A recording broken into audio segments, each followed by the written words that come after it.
Subscribe करा महानुभाव प्रतितिपंथ चॅनलला व बेल बटन अवश्य दाबा लेटेस्ट नोटिफिकेशन प्राप्त करण्यासाठी। दंडवत प्रणाम। जय श्री कृष्ण। स्मृतीस्थळाच्या आजच्या ज्ञान सत्रामध्ये आपण एकंदरीत 7 ते 8 स्मृती पाहणार आहोत, ज्यामध्ये पहिली स्मृती आहे तथा विज्ञापनी भटोबासी भिक्षा देणे। मागच्या ज्ञान सत्रामध्ये जे आपण पाहिलं, कवीश्वर बासांनी केशवाचार्यांना भटोबासांपाशी आणलं। केशवाचार्य म्हणत होते की आम्ही आचार्यांपाशी दीक्षा घेऊ, आणि मग कवीश्वर बासांनी त्या केशवाचार्यांना, जे केशवाचार्य कवीश्वर बासांचे पूर्वाश्रमीचे गुरु होते अन्य संप्रदायाचे, तर त्या केशवाचार्यांना कवीश्वर बासांनी नागदेवाचार्यांच्या सन्निधानामध्ये आणलं आणि त्यांना आचार्यांनी दीक्षा द्यावी अशी विनंती कवीश्वर बास आचार्यांना करतात की माझे गुरुवर्य आलेले आहेत पूर्वाश्रमीचे, ते संन्यास घेण्यासाठी तयार आहेत, तर त्यांना तुम्ही दीक्षा देऊन टाका। तर त्या प्रसंगावर मग आचार्य काय म्हणतात काय नाही, आणि मग शेवटी दीक्षा देतात की नाही, हे आपण पहिल्या स्मृतीमध्ये पाहणार आहोत। दुसरी स्मृती आहे तथा परधर्म हरणे। जो काही परधर्म प्राप्त झालेला आहे त्या व्यक्तीला, म्हणजेच केशवाचार्यांना जो काही परधर्म प्राप्त झाला त्याचं हरण होईल असं आचार्य म्हणतात। तर परधर्माचं हरण कसं काय होऊ शकते? आचार्य असे का म्हणतात की तुमच्या परधर्माचं हरण होईल? हे आपण दुसऱ्या स्मृतीमध्ये पाहणार आहोत। तिसरी स्मृती आहे विद्वांस उद्ग्रहणिके बोरीकर भानू प्रकाशने। धर्मचर्चा होते एका विद्वांसासोबत, त्यावेळेस बोरीकर भानू याविषयी प्रकाश करतात, म्हणजे माहिती सांगतात आचार्य। त्याचबरोबर चौथी स्मृती आहे आचार्य कवीश्वर बासांना कथेमध्ये जे रसावतरण करायचे कवीश्वर बास त्याचा निषेध करतात। भागवत कथा जे सांगत होते कवीश्वर व्यास, त्या संदर्भामध्ये काही नेम सांगतात आचार्य कवीश्वर बासांना। पाचवी स्मृती आहे आजच्या ज्ञान सत्रातील तथा गीता व्याख्यानी हरिभट्टा आज्ञा देणे। हरिभट्टांना गीतेचं व्याख्यान करायला सांगितलं आचार्यांनी। सहावी स्मृती आहे कवीश्वरा सौकर्यत्व दर्शने प्रावरण विधी सांगणे। कवीश्वरबास दिसायला सुंदर होते, आणि मग त्या प्रसंगावर आचार्य त्यांना सांगतात की कपडे कसे प्रावरण केले पाहिजे, तुम्ही चांगले दिसतील असे कपडे नाही वापरले पाहिजे, तर कसे वापरायचे हे आचार्य कवीश्वरबासांना सांगतात। सातवी स्मृती याच्या ज्ञान सत्रातील आहे महादाई ओविया गायनी श्रवणी रूपेची सिद्धवाणी म्हणणे। महादाईसांची वाणी म्हणजे सिद्धवाणी होती असं आचार्य म्हणतात।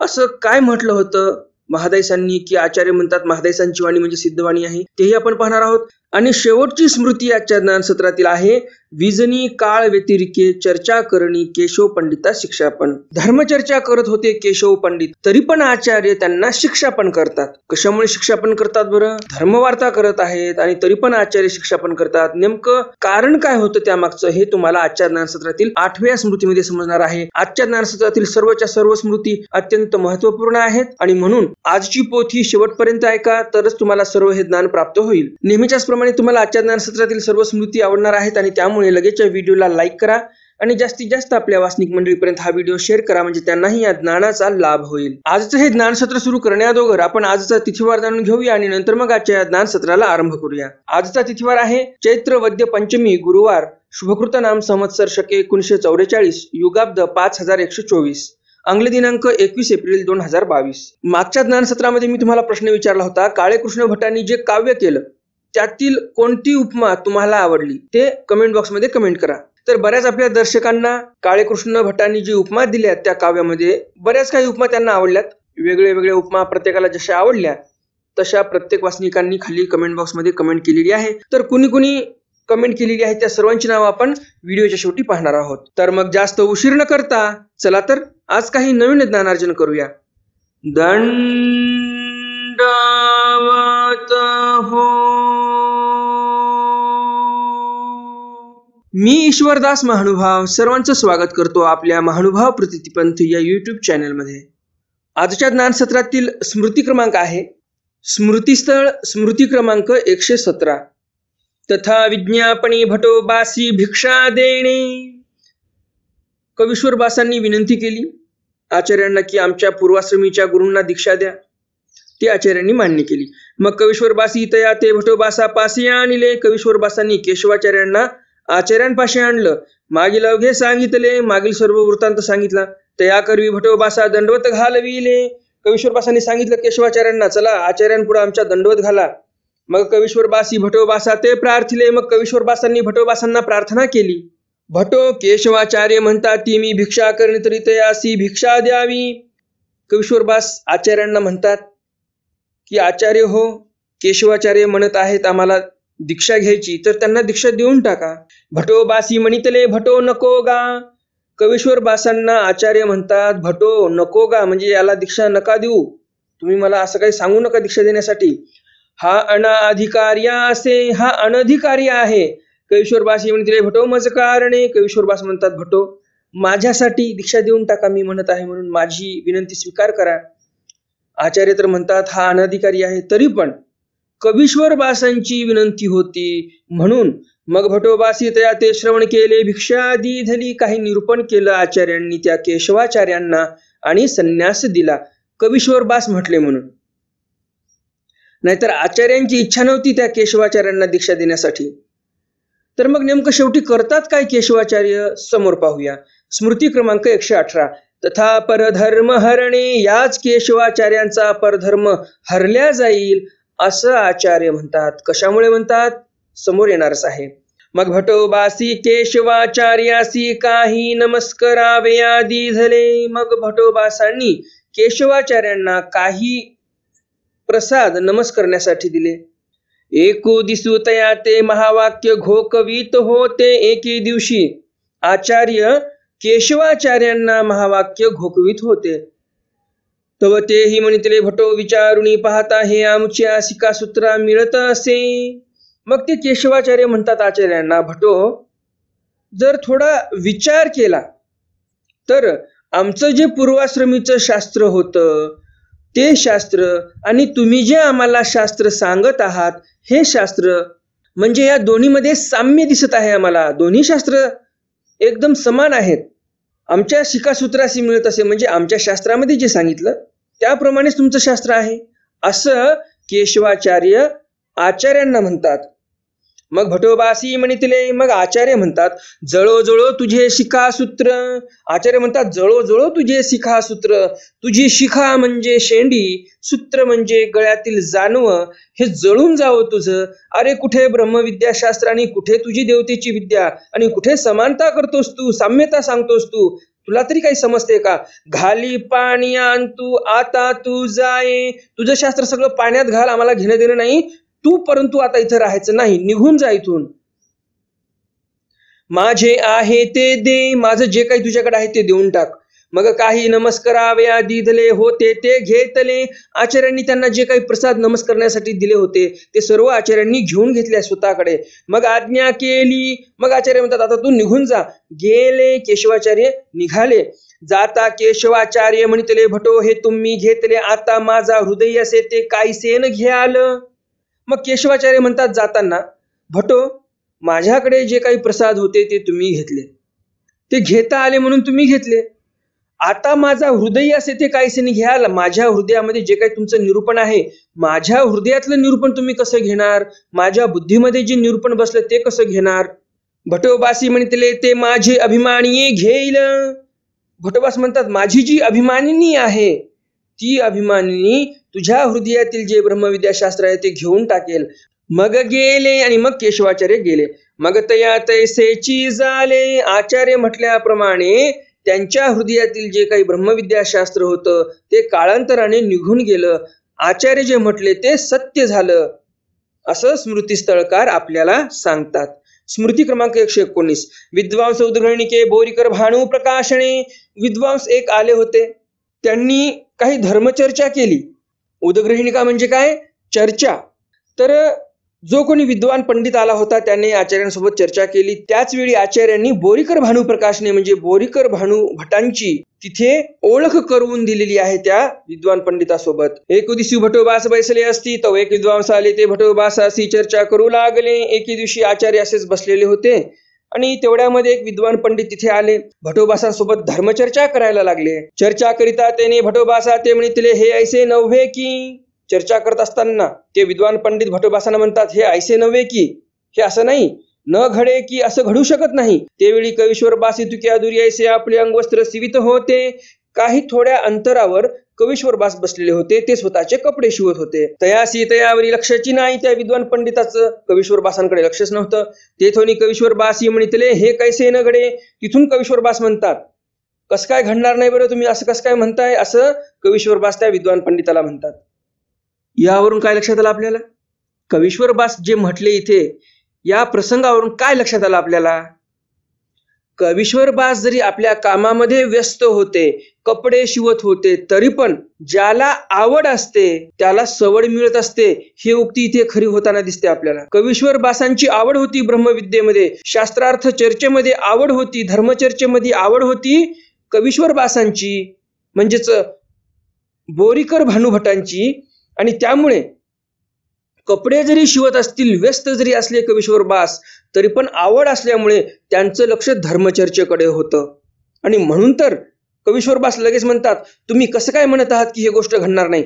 म्हणजेच याचा अर्थ काय, ते स्वतःचं कामही करत आहेत आणि लक्ष त्या धर्मचर्चेकडे आहे. शब्द न शब्द ऐकत आहेत व्यवस्थित ध्यान देऊन. तर याला म्हणतात आवड असेल तर सवड मिळत असते. आणि मग आपण वासनिक मंडळी काय करतो, अहो आज हेच काम होतं, अहो आज तेच काम होतं, होत नाही बाबा, प्रपंचिक माणसाचं असंच असते बाबा, तसंच असते बाबा, आम्हाला आता वेळ भेटत नाही, आम्ही कामात लागलो, आम्ही असं झालं, आम्ही तसं झालं. म्हणजे नको नको ते कारण सांगतात की आम्हाला पोथी ऐकणं होत नाही, स्मरण करणं होत नाही. आणि मग म्हणतात की आम्ही फारच व्यस्त आहोत. मग आता तुम्ही इथे बघा, कवीश्वर बास व्यस्त आहेत की नाहीत? आहेत. कपडे शिवत आहेत स्वतःचे. कपडे शिवता शिवता जर इकडे तिकडे ध्यान गेलं, लक्ष गेलं, तर हातामध्ये सुई खुपसू शकते, टोचू शकते, रक्त निघू शकते, बरोबर की नाही? तरी पण आवड आहे त्यांची धर्मशास्त्रामध्ये, ब्रह्मविद्याशास्त्रामध्ये, म्हणून स्वतःचं कामही व्यवस्थित कुशलतेने करत आहेत, धर्मचर्चाही ऐकत आहेत. याला म्हणतात आवड असेल तर सवड मिळत असते. चाह है तो राह है, जे हिंदीची म्हण आहे ते पण इथे सत्य होताना दिसते. तर असं नका म्हणू की आम्ही फार व्यस्त आहोत. तर असं म्हणत जा की मी व्यस्त जरी असलो तरी वेळेचं व्यवस्थित नियोजन लावून मी देवधर्म नक्कीच करणार, असा मनाशी निश्चय करा, तरच तुमच्याच्याने देवधर्म होईल. नाहीतर घरामध्ये टीव्ही आहेच, 4 घंटे 5 घंटे कसे गेले तुम्हाला समजणार नाहीत. 2-2, 3-3 तासाचा तर पिक्चर आपण एका बैठकीला बघून टाकतो. आहेत की नाही आपले वासनिक असे बरेच काही. तर असं करू नका. जीवनाचा हा अनमोल असा वेळ टीव्ही पुढे बसून कशाला वाया घालवता. आणि म्हणून आपण आपल्या वेळेचं नियोजन केलं पाहिजे, आपला वेळ जास्तीत जास्त देवाधर्मामध्ये घातला पाहिजे. हे आपण इथे कवीश्वर बासापासून शिकलं पाहिजे.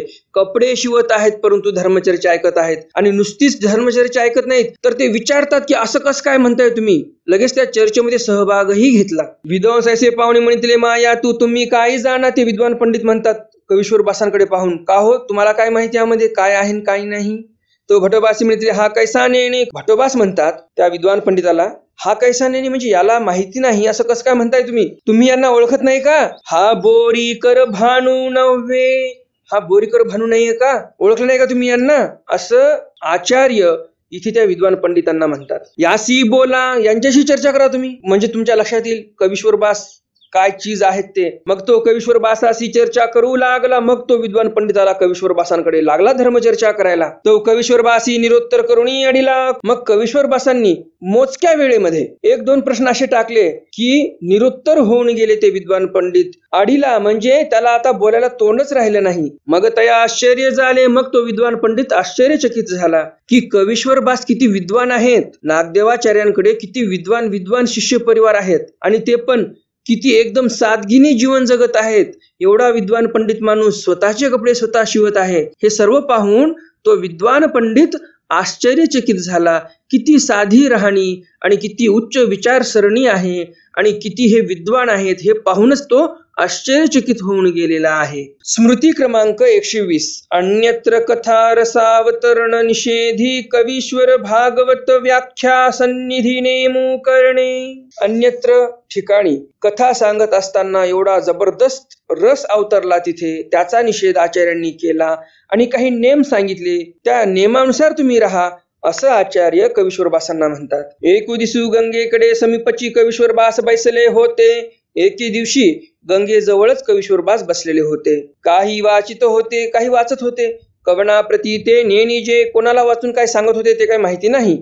परिसंस्कृत व्याख्या करीत होते, परंतु संस्कृतची व्याख्या करत होते कवीश्वरबास. तो तेथे एक एक लोक वेधला, एक एक लोक येऊन बसायला लागला, एक एक लोक येऊन बसायला लागला. ऐकून थोर रस अवतरला. सांगण्यामध्ये एवढे तल्लीन होऊन गेले कवीश्वरबास आणि एवढा रस तिथे भरला लोकांना की एकामागून एक लोक येऊन बसायला लागले तिथे.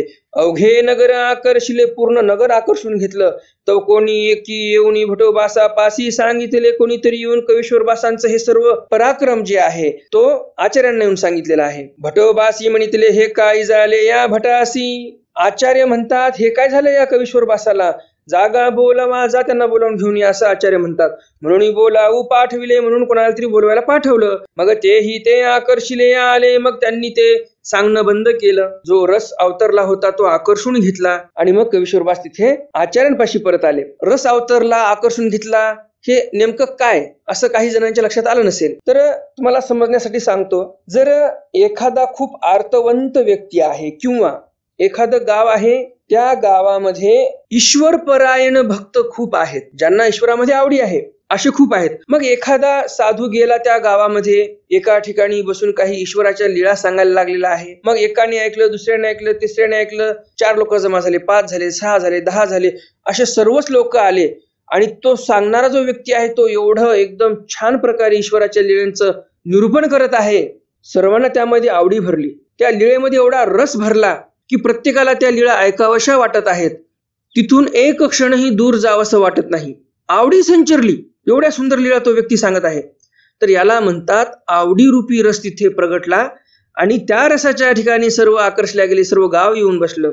तर इथे स्मृतीस्थळकारांना तेच सांगायचं की एक असा रस अवतरला तिथे की सर्वजण आकर्षित झाले. आणि मग आचार्यांची आज्ञा आली. कवीश्वरबासांनी निरूपण थांबवलं. तो रस तिथे संपला. जो काही आवडीरूपी रस संचरला होता, सर्वजण बसले होते. निरूपण थांबल्यामुळे ते सर्वजण निघून गेले. मग भटोबासी म्हणितले, भटो तुझ जरी ऐसे व्यसन तरी मज पुढा श्री भागवत गीता म्हणा. मग आचार्य म्हणतात, तुला जर असं व्यसन आहे निरूपण करण्याचं तर मग माझ्यासमोर तू भागवत सांग बरं मला, गीता सांग मला, असं आचार्य म्हणतात.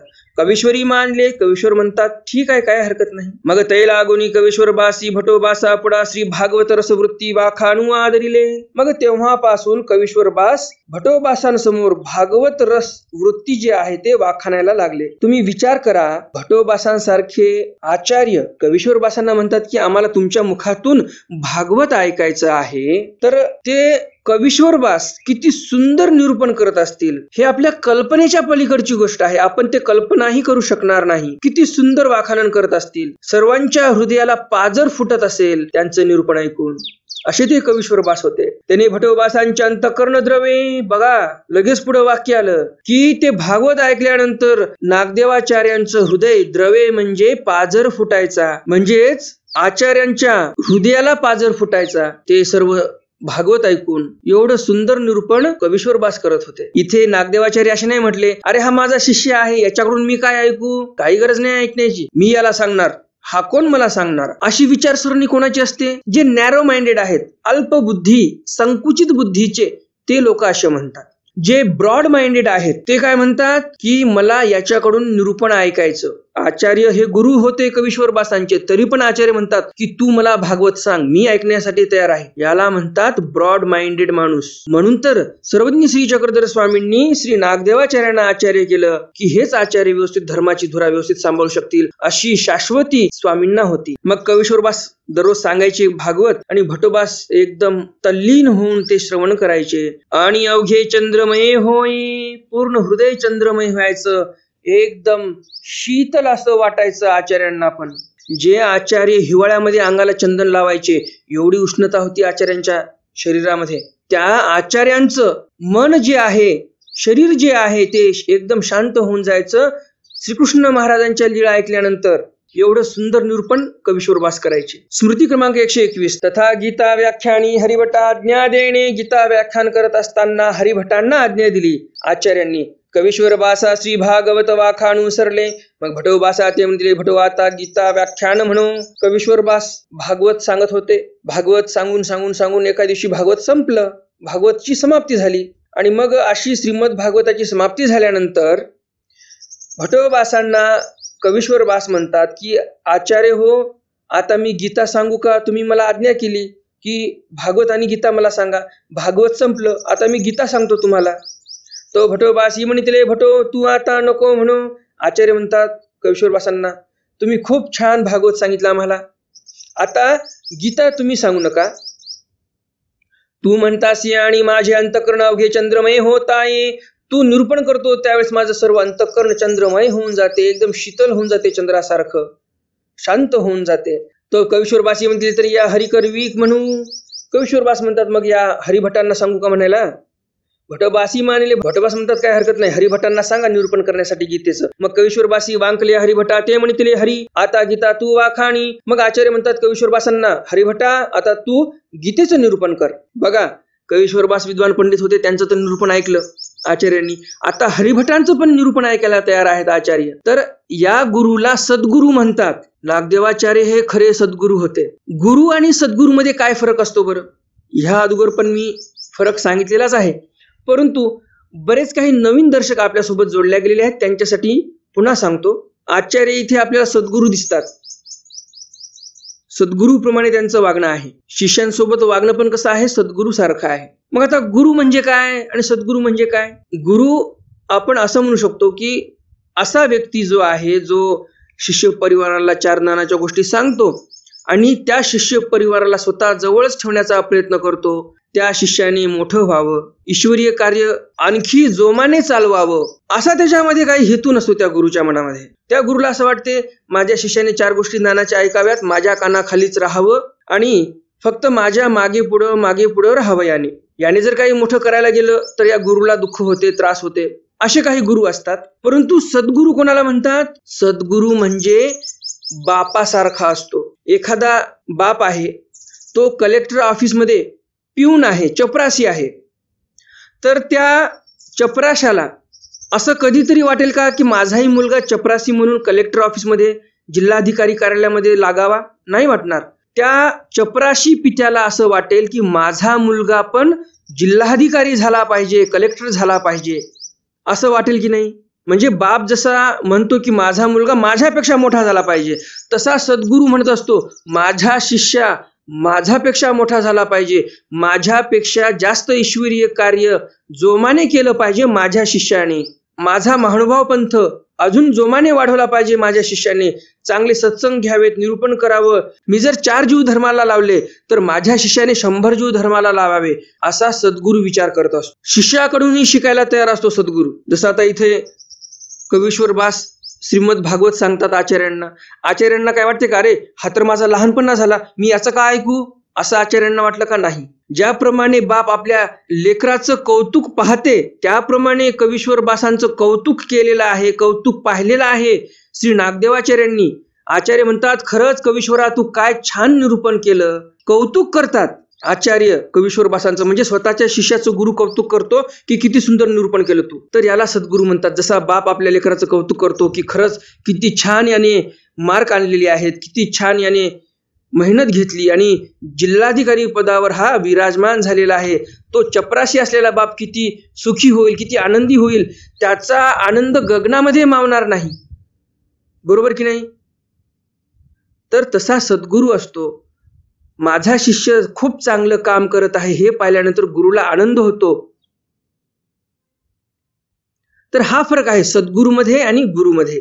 गुरु हे फक्त आपल्या अवतीभोवती सर्वांना गुरुमळ ठेवत असतात, सर्वच असतात असं म्हणत नाही मी, एक ढोबळ अर्थाने अर्थ सांगितलेला आहे मी, बरं का. पण कुठे ना कुठे ही सत्यता आहेच बरं का. हे बोललो म्हणजे असत्य आहे, खोटं आहे असं नाही, हे खरंच आहे मी जे बोललो ते. तर सद्गुरू हा आपल्या पित्याप्रमाणे असतो. पिता ज्याप्रमाणे म्हणतो माझा मुलगा मोठा झाला पाहिजे, माझ्याही पेक्षा मोठा झाला पाहिजे, त्याप्रमाणे गुरु म्हणतो ईश्वरी कार्यामध्ये माझा शिष्य माझ्याही पेक्षा पुढे गेला पाहिजे, ईश्वरी कार्य जोमाने वाढवलं पाहिजे. गुरुचं तसं नाही. गुरु म्हणतो बस माझ्या पुढे जरी माझा शिष्य फिरला तर आनंद आहे, माझा शिष्य मला सोडून जाऊ नये, माझ्या पुढेच फिरत राहावं, माझी सेवा करावी, जास्त डोकं चालवू नये माझ्या शिष्याने, असे काही म्हणणारे असतात. तर असो, तुम्हाला फरक समजलाच असेल.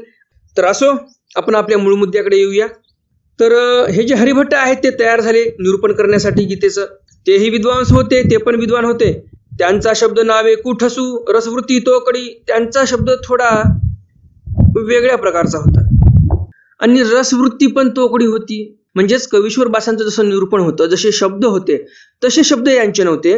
रसवृत्ती पण तोकडी होती, म्हणजे कमी होती. रस कमी भरायला लागला आचार्यांना. ऐकावे तैसे गुरुकुळ न बैसे. कवीश्वर बासांचं भागवत ऐकण्यासाठी जसं ते गुरुकुळ सर्व बसायचं. तुम्ही विचार करा, जर मार्गाचे अधिकरणच ऐकायला बसत असतील पोथी, तर सर्व मार्गमंडळी तर बसणारच ना. तसं नागदेवाचार्य ऐकायला बसले भागवत, की सर्व गुरुकुळ बसायचं भागवत ऐकण्यासाठी कवीश्वर बासांचं. पण ज्यावेळेस हे गीता निरूपण करायला लागले हरिभट्ट, त्यावेळेस मार्गमंडळी तेवढी आवडीपूर्वक ऐकत नव्हती. कमी लोक बसायचे ऐकण्यासाठी, असं स्मृतीस्थळकार सांगतात. स्मृती क्रमांक 122. कवीश्वरा सौकर्यत्व दर्शने प्रावरण विधी सांगणे. कवीश्वर व्यास दिसायला खूप सुंदर दिसायचे आणि म्हणून कपडे कसे प्रावरण करावेत हे आचार्य त्यांना निरूपण करतात. कवीश्वर बास रूपे सुंदर होते, संग्रहे सीवणी अंतू घालुनी परावरण पांगुरती तव साविया बरवे दिसती. कवीश्वर बास दिसायला सुंदर होते आणि सर्रासप्रमाणे ज्याप्रमाणे लोक कपडे घालतात त्याचप्रमाणे कवीश्वर बास पण कपडे घालायचे. कपडे शिवल्यानंतर जी शिलाई दिसते ते शिलाई आतमधून असते. सर्वजण असेच कपडे घालतात आता पण. तर जन माणसासारखेच हे पण कपडे घालायचे, शिलाई आतमधून ठेवायचे आणि त्यामुळे ते अजूनच सुंदर दिसायचे. ते देखून एकुदिशी भटोबास म्हणितले, भटो तू वस्त्र दसी या चाची वाई पांघुरई सोकरत्वे दिसतोसी. मग कवीश्वर बास शिवणी बाहेर घालून थिगळाची वस्त्रे पांघरती अंतरी थोर मानले सुख झाले अंक. आचार्य म्हणतात, तू शिलाई मधून घालून कपडे घातले की चांगला दिसतोस, तर जे शिलाई आहे ते बाहेरून ठेव आणि असे कपडे घालत जा, असं आचार्य कवीश्वर बासांना म्हणतात. मग कवीश्वर बास काय करायला लागले, मुद्दामून ज्या कपड्याला ठिगळ लागलेला आहे ते कपडे घालायचे, शिलाई बाहेरून करायचे आणि मग असं थोडे खराब दिसायला लागले कवीश्वर बास. मग आचार्य थोर मानले, म्हणजे आचार्यांना खूप सुख झालं की कवीश्वर बासांनी माझं म्हटलेलं ऐकलं. स्मृती क्रमांक 123. महादाई ओविया गायनी श्रवणी रूपेची सिद्धवाणी म्हणणे. महादाईचा ओवी गायन करतात आणि ओवी श्रवण केल्यानंतर आचार्य म्हणतात की रूपेची वाणी म्हणजे सिद्धवाणी आहे. असं काय गायन केलं, अशा कोणत्या ओव्या म्हटलेल्या आहेत महादाईसांनी की आचार्य म्हणतात की रूपेची वाणी सिद्धवाणी आहे. समोर पाहूया नेमकं कोणत्या ओव्या होत्या ते. एकोदिशी महादायसी कायस्या प्रकरणावरून ओविया गायलिया. एके दिवशी महादायसांनी कोण्या तरी एका प्रसंगावरून काही ओव्यांचं गायन केलेलं आहे. ते नेणी जे काय प्रकरण होतं, काय प्रसंग होता ते काय माहिती नाही, असं स्मृतीस्थळकार म्हणतात. महादायसी म्हणितले, महादायसा ओवी म्हणतात, नागदेवाच्या खांदावरी करू राजा चक्रधरू विजय करी. श्री नागदेवाचार्यांच्या खांद्यावर श्री चक्रधर रायांनी हात टाकलेला आहे आणि बीजे करी म्हणजे चालत आहेत. सोनेसळा सेला, त्यांचा जो शेला आहे, जे उपर्ण आहे ते सोनेसळा आहे. सर्वज्ञ श्री चक्रधर स्वामींचं उपर्ण कसं आहे, सोनेसळा, म्हणजे उपरण्यामध्ये सोन्याच्या तारा वापरलेल्या आहेत नक्षीकाम करण्यासाठी. पूर्वीच्या काळामध्ये कपडे विणण्यासाठी सोनं वापरायचे, एवढा आपला भारत देश श्रीमंत होता. आता आपण बघतो सोनेरी लेस वापरतात, सोनेरी धागे वापरतात, कृत्रिम सोनेरी धागे प्लास्टिक पासून तयार केलेले, आणि त्याने वस्त्र विणतात आता आपण पाहतो. परंतु जुन्या काळामध्ये काही प्लास्टिक वगैरे नव्हतं, सोनेरी प्लास्टिक तयार करणे किंवा त्याच्यापासून ते कपडे विणणे असं काही नव्हतं. तर लोक सरळ सोनच वापरायचे कपड्यामध्ये. हे 800 वर्षापूर्वीची गोष्ट जी स्मृतीस्थळामध्ये आलेली आहे ते 800 वर्षापूर्वीची आहे. कारण सर्वज्ञ श्री चक्रधर स्वामी 800 वर्षापूर्वी होऊन गेले आणि स्मृतीस्थळामध्ये सर्वज्ञ श्री चक्रधर स्वामींचं वर्णन चालू आहे. महादाईसा वर्णन करत आहेत. तर त्या काळामध्ये कपड्यामध्ये सोन्याच्या तारा वापरायचे मस्तपैकी, वेल जरीबुटीचं काम करण्यासाठी. म्हणून महादाईसा म्हणतात की सोनेसळा शेला आहे, नेसला मालगंठी, मालगंठी प्रमाणे नेसलेला बहिर्वास आहे. माहया आला भेटी प्रभूच्या, आणि माहीमभट्ट भेटायला आले सर्वज्ञ श्री चक्रधर स्वामींच्या.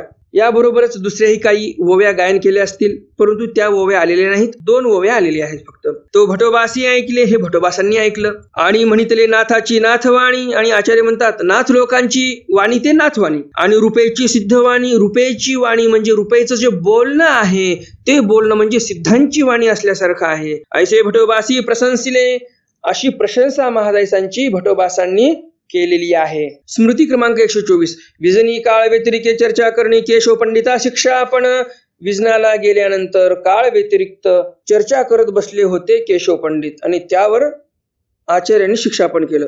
केशवबास आणि पंडितबास, विद्वान पंडित दोघही धर्मचर्चा करत आहेत, परंतु आचार्य येऊन त्यांना कोपतात, शिक्षापन करतात. कशामुळे बरं?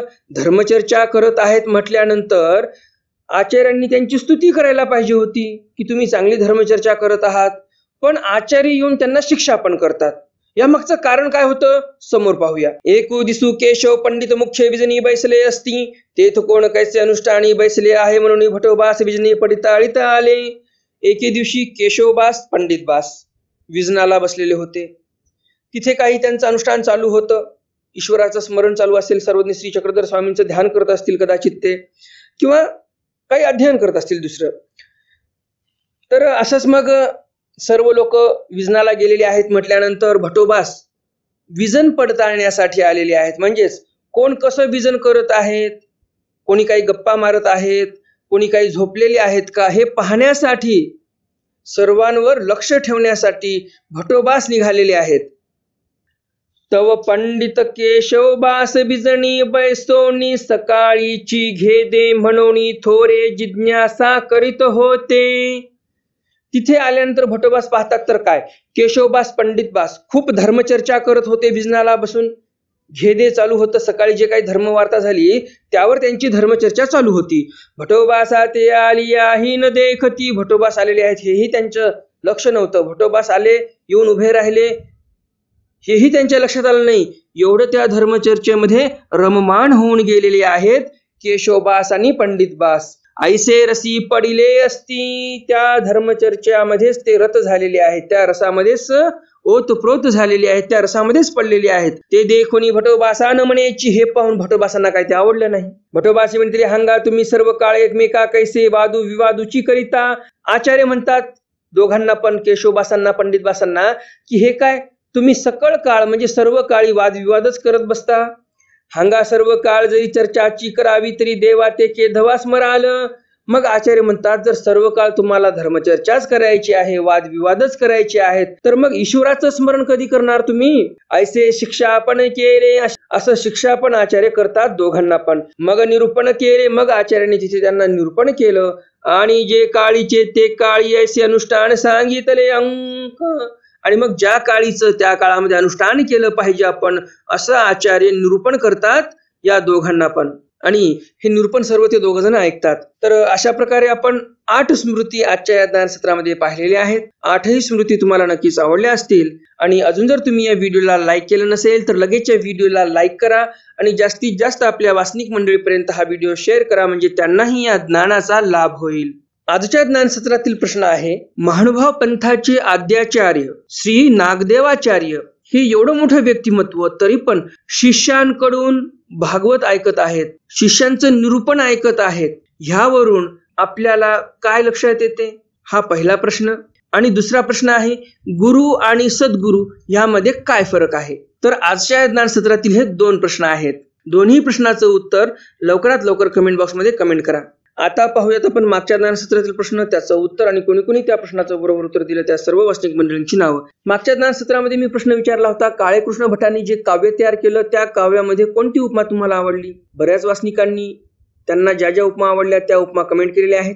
वेगळ्या वेगळ्या उपमा आहेत, वेगळ्या वेगळ्या वासनिकांना वेगळ्या वेगळ्या उपमा आवडलेल्या आहेत. तर मग मी आता सर्व उपमा सांगत नाही बसणार, तर सरळ आपण त्या वासनिक मंडळींची नावं पाहूया ज्यांनी कमेंट केलेली आहेत. निर्मलाताई फिरके, आरतीताई कदम, अनिताताई पाटील, राजश्रीताई वर्देकर, मंगलाताई मेटे, विश्वासजी गोरे, कमलताई टोनपे, संध्याताई सुरेश, शुल्भाताई देशमुख, संध्याताई पाटील, ज्ञानेश्वरजी महाजन, भूपाळजी साळवे, कविताताई पटोले, माधुरीताई भोपळे, सुरेशजी केळके, प्रकाशजी साठे, मुकेशजी भुयार, देवानंदजी काकडे, दुर्गाताई भावे, शालिनीताई राऊत, योजनाताई भरते या सर्व वास्तविक मंडळींनी अगदी बरोबर उत्तर दिलेली आहेत. तुम्हा सर्वांचं खूप खूप अभिनंदन. तुम्ही ध्यान देऊन पोथी ऐकली आणि अगदी व्यवस्थित आणि अचूक अशी उत्तर तुम्ही सर्वांनी दिलेली आहेत. तर मग भेटूया उद्याच्या ज्ञानसत्रामध्ये आचार्यांच्या काही नवीन स्मृतीसह, ज्यामध्ये भिक्षापात्री शीत भोजने मेरू भोजना अनुवादू हे स्मृती आपण उद्या पाहणार आहोत.